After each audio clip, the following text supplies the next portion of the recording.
ఏంది మీకేవో వస్తుందా బయట దేశాలు మాకు పోరాదా? మీకే తెలుసా కంపెనీలు మాకు తెలియదా?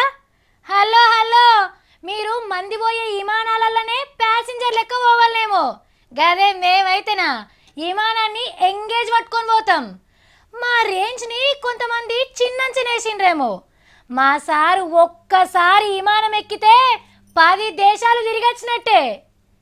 ఏంది గీమె గింతగానని చెప్తుంది అని అనుకుంటురా? గీ వార్త చూస్తే మీకే తెలుస్తుంది.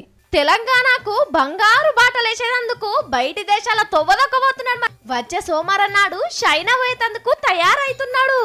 చంద్రాల్ సార్ లెక్క ఒక్కొక్క దేశం కాకుండా చైనాకెళ్ళి అట్నుంచి అటే జపాన్, తైవాన్, దక్షిణ కొరియా దేశాల్లోకి పోయి పెట్టుబడులు గుంజుకొచ్చే ఉపాయాలు చేస్తాడట సీఎం సారు.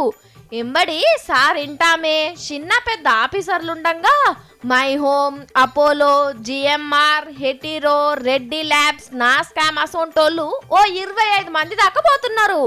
అక్కడి వ్యాపారాలు వీళ్లకు, వీళ్ళ బిజినెస్ల గురించి వాళ్ళకి చెప్తారట.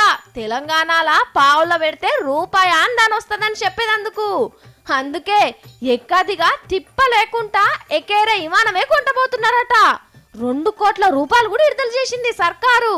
ఇంకెందిగా కెన్యా దేశాలకెళ్ళి సూట్ కేసుల విమానాలే దిగుతాయి కావచ్చు పెట్టుబడులు పెట్టేందుకు. తెలంగాణకు బంగారు బాటలు ఈ నుంచి సురువైనట్టే అని చెప్పుకుంటున్నారు కంపెనీల గురించి ఎరకైనోళ్ళు.